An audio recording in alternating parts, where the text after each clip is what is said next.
toujours en direct depuis la porte de Versailles, le salon du Made in France, le MIF Expo, fait en France la télé par Origine France Garantie. Je reçois Marion Maréchal, bonjour. Bonjour. Député européen et président du mouvement Identité Liberté.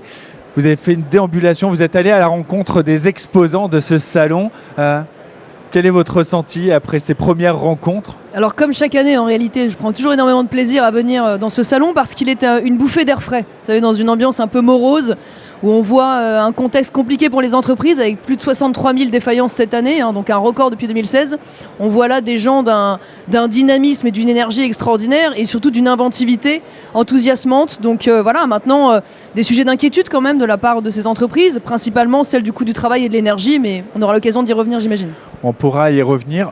On peut aussi constater cette mobilisation des consommateurs. Plus de 100 000 visiteurs sont attendus sur ces 4 jours. On n'est pas encore le week-end, on est un jour travaillé 2 semaines et les allées sont pleines. Ça donne plutôt confiance là où effectivement on a l'impression que tout est morose. Les Français sont au rendez-vous pour faire leurs achats responsables et patriotes. Je le constate puisque moi j'étais venue dans ce salon il y a déjà de nombreuses années. C'était encore au départ un salon déjà important mais qui a explosé avec les années et je le constate aujourd'hui en effet. Je crois que le sujet du Made in France aujourd'hui se développe sur la question de la qualité et sur la légitime inquiétude en ce qui concerne l'écologie. Donc ça, c'est encourageant. Ce qui est plutôt regrettable, c'est que c'est l'État, à l'inverse, qui n'est pas toujours au rendez-vous du soutien du Made in France, en particulier par la commande publique. Alors c'est inégal selon les secteurs, mais ce qui m'est beaucoup revenu aujourd'hui, c'est un État qui ne priorise pas toujours ou ne laisse pas toujours de place au Made in France dans la commande publique et les marchés publics précisément. Je pense notamment à la restauration collective, je pense au textile. Et donc c'est vrai que bon, les Français compensent, mais ça n'est pas suffisant. Si l'État n'achète pas patriote, en tout cas sur la commande publique, c'est parce que c'est l'Europe qui l'interdit et on n'a pas le droit de faire de préférence nationale au niveau de la commande publique. Vous êtes député européen. Est-ce que vous avez des actions ? Est-ce que vous essayez de faire bouger les lignes dès l'Europe ? Alors, là où vous avez raison, c'est que le cadre européen est évidemment contraignant, mais néanmoins, il existe un certain nombre de marges de manœuvre, notamment sur des critères précisément écologiques et de production de gaz à effet de serre qui pourraient être utilisés pour favoriser le localisme dans l'économie et dans la commande publique. Donc c'est aussi une question de volonté politique. Maintenant, c'est vrai que l'Union européenne est bien souvent malheureusement un handicap pour le Made in France. On le voit dans l'ouverture générale libre-échangiste et en dernier lieu les négociations en cours avec le Mercosur qui sont évidemment une concurrence directe faite à notre économie. On le voit aujourd'hui avec la perspective du pacte vert qui est un tsunami réglementaire qui pourrait s'abattre sur les entreprises avec notamment cette réglementation CSRD qui inquiète beaucoup les petites entreprises. On voit malgré tout une Union européenne qui aujourd'hui, sous la pression d'une nouvelle majorité de droite, commence enfin à prendre conscience que par exemple il faut arrêter de diaboliser le nucléaire et donc de nouveau laisser le nucléaire se développer parce que c'est une énergie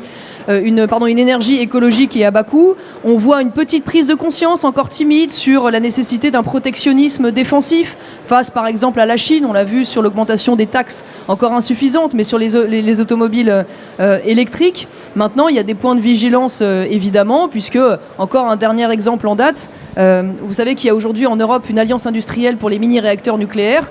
On a des fleurons industriels en France qui sont produits en France et pour autant, il y a dans cette alliance 4 projets américains qui sont soutenus avec l'argent européen. Donc il y a encore des efforts à faire et nous y veillons.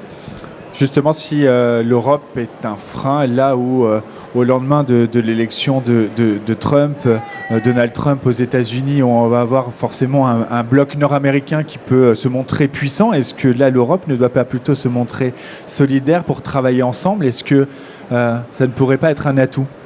Disons, d'une difficulté, on peut saisir une opportunité. Parce que les Américains ont toujours été, sous les démocrates comme sous les républicains, protectionnistes. Ils ont toujours protégé leur marché, ça c'est une continuité. Mais il est vrai que Donald Trump a annoncé une politique protectionniste beaucoup plus défensive, en particulier et prioritairement vis-à-vis de la Chine, mais aussi vis-à-vis de l'Europe. Et donc face à cela, il y a 2 réponses. Déjà, d'une part, sortir de la naïveté. Donc nous aussi, protéger nos marchés face à des pays aujourd'hui qui utilisent une concurrence déloyale, et puis baisser aussi nos coûts de production. Parce que nous manquons de compétitivité, et donc là, la marge de manœuvre tient bien sûr à la question du marché de l'électricité, qui en France nous handicape et ne permet pas qu'on ait une énergie électrique peu chère malgré notre nucléaire. Et puis la question des charges, en particulier sur le coût du travail, où nous avons là encore de grands efforts à faire pour baisser les coûts de production et rendre de la marge aux entreprises.